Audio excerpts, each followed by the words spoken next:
How's it going, everyone? Doc here with Eyes Wide Shot Gaming, and in today's video, let's take a look and compare the First Descendant against Destiny 2.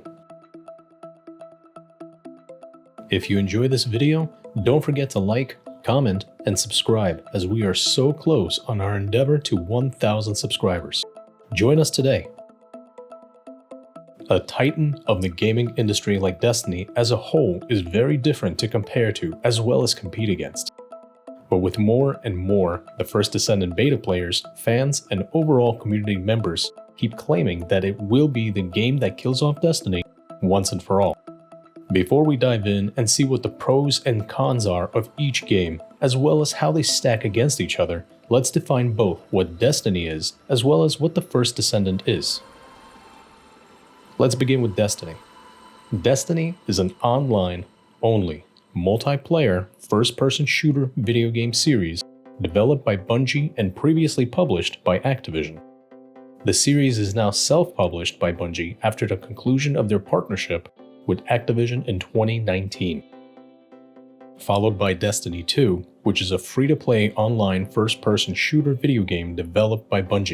It was originally released as a pay-to-play game in 2017 for PS4, Xbox One, and Windows. Basically, an expansion, if we will, of the first Destiny game.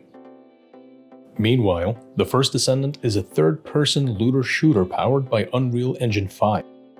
Become a Descendant, fight for the survival of humanity. Descendants have unique abilities to tackle both solo and co-op missions, where up to 4 players use varied mechanics to defeat giant bosses, as well as many other types of enemies under the name Bulgus. So they're both shooters, Destiny being first person similar to COD and Battlefield, meanwhile the First Descendant is third person, like Remnant 2 or the Division games.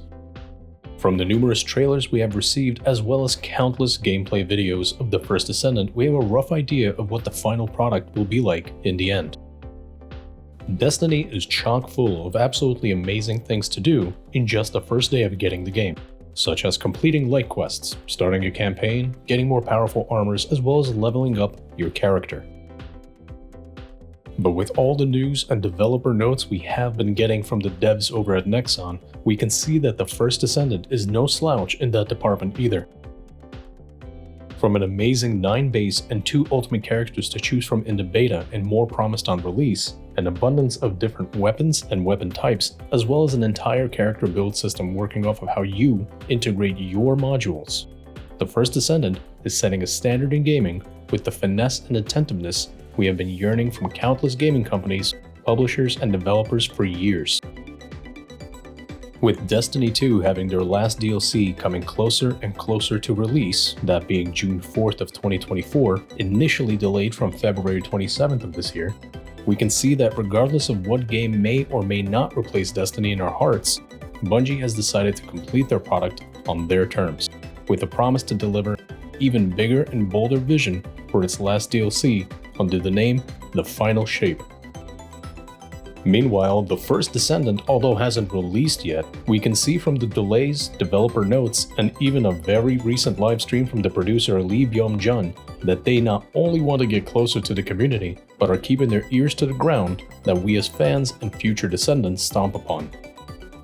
From constant updates, news, and information being slowly released, as well as promise of one more beta prior to release, the First Descendant is surely something we can continue to keep on Steam's top 10 most wishlisted games, as well as most anticipated game for much of the gaming community. Now comes the opinions. Do I believe Destiny 2 or Destiny as a whole was a fantastic game? Absolutely. But over the last almost decade of life, Destiny has had its fair share of flaws, hiccups, and straight-up foot shooting. Destiny 1, in my view, had one major flaw, and that was its developers revealing that the better you do in missions, the lower your odds are of receiving a highly sought-out item, and vice versa. The worse you do, the better your chances are of finding something along the lines of the Galahorn. This way, their community can have a more novice-friendly environment. Aside from that, Destiny 2 opened up with a bang, but over the course of its existence has had a few issues. From the disappointment we had with Lightfall as it showed Bungie's inconsistency, to the game's straight-up reputation, where no matter what strides they may have made to advance the game, it was eclipsed by some form of flaw or issue. This is not to take away from its meteoric rise in the community, which only a few games in the last decade can compare to, but to reveal it's okay to enjoy and appreciate something while knowing of its blunders. A similar opinion could be had of the First Descendant.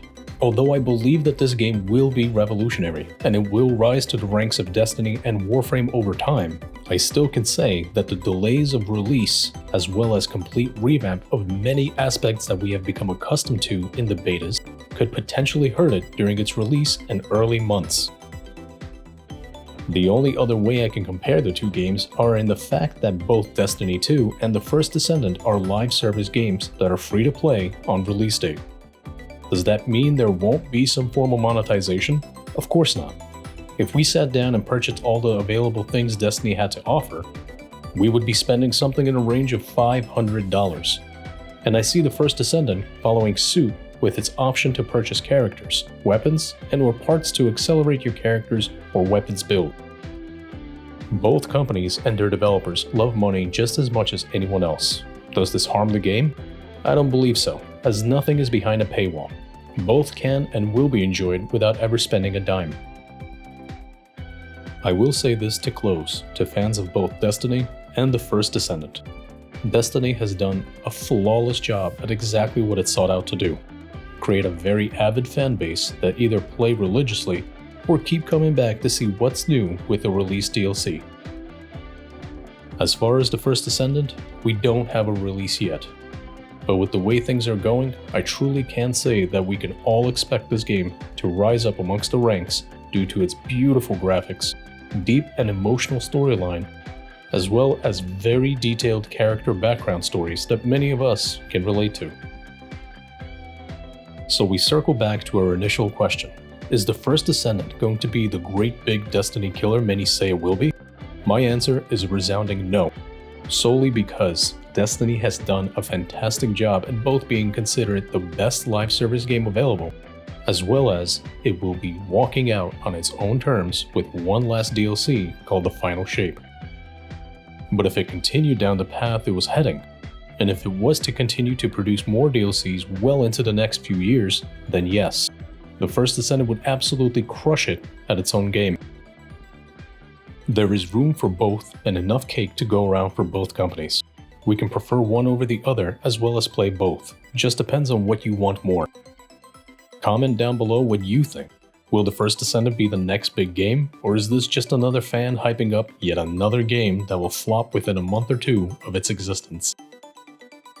As always, thank you for watching, thank you for listening, and until next time, so long.